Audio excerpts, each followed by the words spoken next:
Haid yang datang tidak menentu. Haid yang tak datang menunjukkan tak menentu. Setelah saya dah lama tak datang haid, orang perempuan yang sudah berumur, ibu-ibu, nenek-nenek. Dalam mazhab Syafi'i sah saja. Dalam mazhab Syafi'i tidak ada penentuan tempoh terakhir, tak ada.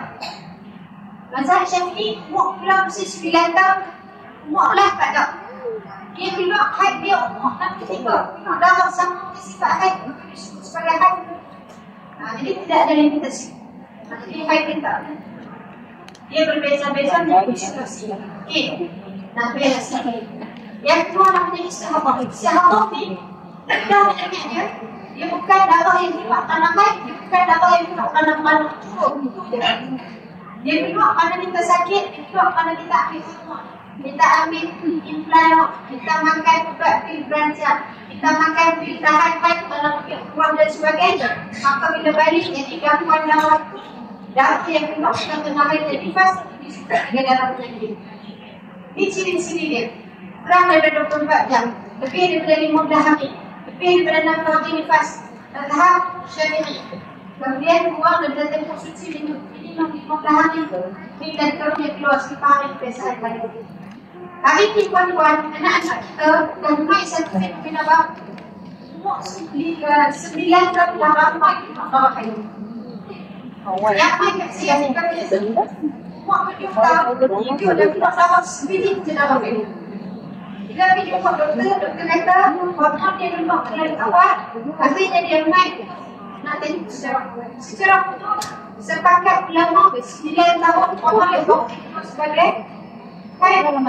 Jadi kalau yang kelima darah sebelum 9 tahun dia panggil sebagai darah pasal ini mak ayah belum jadi hari ni pada makanan mana macam-macam benda yang main macam makan macam-macam kan dalam makanan kita macam-macam. Jadi akhirnya kesan kepada anak-anak saya suruh macam secara hukum dia belum lagi jadi darah haid, jadi jangan masak. Tapi tolong bawa anak kita dibuat dengan pakai spin buat makanan-makanan. Kita ni masuk kita yang istihadah. Saya ada seorang kawan yang dia dah beristihadah, memang dia tiap bulan akan istihadah. Berkali-kali dia datang buat. Saya kata macam ni, saya kata dia hampir dah buat kita. Kita ni perempuan bukan masalah semayang je. Picit tengok kesihatan Islam suruh jaga. Dia picit puan-puan, perempuan dia dah besok balik. Kena buat, dia punya kena buat lagi. Jadi dia telefon Syazah, dia kata, saya pada mak, nanti buat macam mana ni Syazah. Saya tanya dengan dia, macam ni lah, balik bincang ni tuan. Tanya suami, bang, saya beranak ni dah.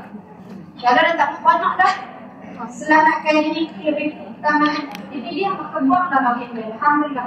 Dan buang dah sekarang tengah menjalani treatment belum bagi dia sihat. Nak sebut ni, dia perempuan, dan kita kadang-kadang fikir sama diri kita, kesihatan diri kita, jaga. Pasal jaga diri kita, dia panggil apa? Mengkosik syariah, jaga kesihatan diri kita. Baik, kemudian masa hamil. Jika tidak mendapatkan ciri-ciri haid, saya tanya dengan seorang doktor di hospital Pangkal Pusat, salah satu KL. Saya tanya dengan dia, adakah perempuan ni dia ada possibility keluar darah haid waktu dia hamil? Klinik kan? Kita tu kata, sekiranya mendapatkan ciri-ciri haid, maka disebut sebagai haid. Walaupun saya berkali-kali saya sebut, saya kata doktor ni biasanya ada semua. Waktu hamil mana boleh pilih? Tidak. Tapi bila kita pakar masih ada posibiliti pilih umur yang inilah yang kita lama-lama kan yang terdahulu. Okey, kerana dia tak ada pandangan-pandangan yang kata serempatan konflik dari posibiliti haid, seperti disebutkan sekiranya hamil dan mendapatkan posibiliti haid, maka dia boleh disebut sebagai hamil. Lalu saya tanya kepada sebelum PhD saya.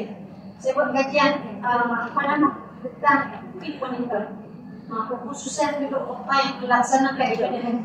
Saya tanya oleh Islam, masih apa kita boleh kata orang perempuan yang hamil ni haid? Padahal dia memang sedang hamil dan tak ada posibiliti.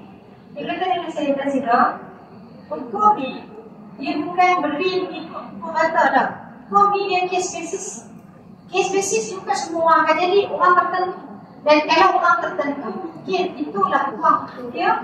Bila keluar dalam tadi dia berehat masa akal basar tiba-tiba dan perempuan tersebut saja.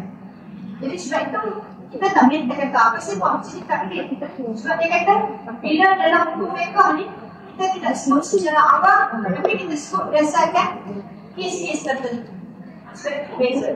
Kemudian ketika sakit salin waktu contraction, perempuan ni ada waktu kita contraction, ramai orang perempuan pergi tengok dekat hospital, time contraction tak semayang. Pasal apa tak semayang ni? Dia punya air timbang keluar, dia punya darah tu dah start rendah.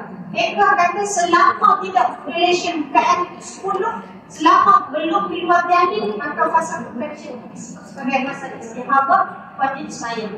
Sebenarnya nak semayang Ustazah dah pasang semua sini sebagai bayar-bayar kat sini. Maka kalau dah bayar-bayar tak boleh nak dibuka, dia semayang dalam keadaan begitu. Solat itu namanya solat.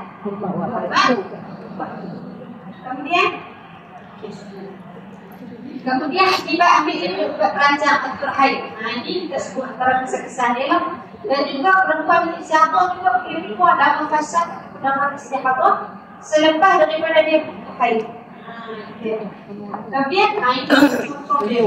Sekarang dia keluar darah dia saya sebut FC masalah wanita mustahab. Yang pertama masalah wudu. Saya dah cerita dari awal tadi dari hadis. Kemudian kedua i'tikaf di masjid. Dalam mazhab Syafi'i perempuan yang didatangi istihadah dia boleh duduk dalam masjid, dia boleh i'tikaf. Tapi sebagai langkah kita akan jaga pada nak ulama mengatakan lebih baik sekiranya kita tidak beraktikaf kerana bagi darah kita tadi akan membasahkan lantai dan juga kaca kita sendiri. Waktu kita istihadah ni duduk dalam rumah, tak ada masalah. Yang ketiga, dia boleh menjadi imam dan dia boleh solat berjamaah bagi perempuan-perempuan yang mustahadah. Kalau dalam ini semua perempuan, dalam tiga perempuan ni tak ada siapa pun yang mahir tentang Al-Quran, mahir tentang solat seperti mana dia, tapi dia tidak istihadah. Maka boleh tak dia imam? Boleh dikatakan. Bersetubuh dengan wanita mustahadah ditulis oleh isteri kepada bukan mufti itu. Datuk mufti itu dah mufti terbaik. Isteri dia nama Dr. Rosita, kata saya. Lepas tulis dua, satu buku namanya dia Ibn Hadas. Hukum bersetubuh dengan wanita istihadah itu katanya tiga. Yang pertama, hukum dia wajib. Bila wajib? Bila tidak berlaku persubahan menyebabkan suami berzina. Yang kedua, hukum dia harus dia bila ada keadaan biasa. Sumpah tak apa, tak sumpah tak apa, harus boleh tak masalah. Yang ketiga, boleh jadi haram. Sekiranya persubahan itu memudaratkan isteri kerana istihadah itu sebenarnya sudah sakitan kepada isteri, sekiranya berlaku persubahan memudaratkan isteri, maka hukumnya haram suami menjadi isteri yang istihadah. Dan ketika kita mengaji perkaitan di perempuan, Islam sangat jaga orang perempuan. Jaga tahap macam itu. Dan terakhir sekali adalah masalah iddah. Perempuan yang didatangi istihadah, kiraan haidnya tidak menjadi salah satu hukum, melainkan dia menjadi 3 bulan. Kenapa dia jadi 3 bulan?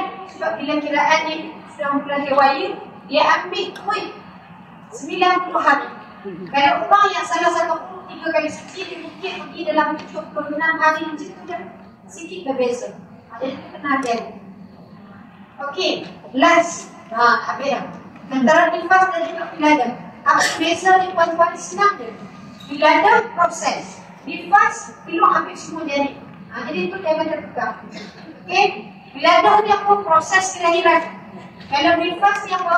Selepas dikeluarkan, maka darah yang keluar dipanggil sebagai darah nifas. Hukum dan permasalahan itu. Lain mazhab Syafi'i, mazhab Maliki, mazhab Hanafi 40 hari. Sebutkan maksimum 60 hari. Sekiranya darah keluar lebih 60 hari, dipanggil sebagai istihadah secara kebiasaan. Ada tak possibility dia datang haid selepas 60 hari? Ada. Tapi kebiasaannya disebut sebagai istihadah. Yang kedua, orang yang bersalin secara season. Sekiranya dia bersalin secara season, kemudian keluar darah selepas keluar seluruh tubuh badan janin, maka darah itu dipanggil sebagai darah nifas. Ada tak orang perempuan lahir tanpa nifas? ada perempuan nifas seperti zaman Nabi, dia beranak dia tak nifas. Macam mana kalau dia tak ada nifas? Detik dah tak boleh. Detik nifas itu disebut sebagai laqah. Laqah ni adalah 1 second. Bila dapat set sikit dia, dah masuk dalam nifas. Bila dah bersih, dia wajib mandi wajib, dia wajib sembahyang macam biasa. Macam mana nak sembahyang Ustazah? Dia baru saja beranak, sembahyang seperti orang yang sakit, segalanya tak mampu berdiri, maka dia boleh tunggu sakit. Darah yang minum untuk contraction seperti tadi, lahir tumbang. Lahir tumbang selama tidak keluar seluruh badan janin. Anak 1, anak 2, anak 3, banyaklah tumbang. Maupun sehingga kembang yang terakhir keluar, barulah bermula proses nifas. Selagi tak habis minum, maka darah itu dipanggil sebagai darah wilayah. Itu proses tadi. Okay. Dan terakhir sekali, darah keguguran. Dalam keguguran ni pun, itu yang pernah dibuat satu fatwa tapi dah datang terakhir ni satu fatwa yang bagus dan bersama sekiranya perempuan tersebut disahkan oleh doktor bahawa dia mengandung dan sekiranya doktor juga mengesahkan bahawa dia sudah miscarriage untuk keguguran, maka once dia gugur dan disahkan oleh doktor, bermulalah fasa nifas dia. Kalau doktor bagi tempoh, puan sekarang dah miscarriage, jadi kami bagi masa 2 minggu, gantung tadi jatuh, pakai ubat dan sebagainya. Kalau tak jatuh, kita cuci contoh. Jadi proses gantung jatuh, itu dipanggil sebagai proses wiladah. Tapi nak habis gantung, kamu dipanggil sebagai boleh tak? Boleh?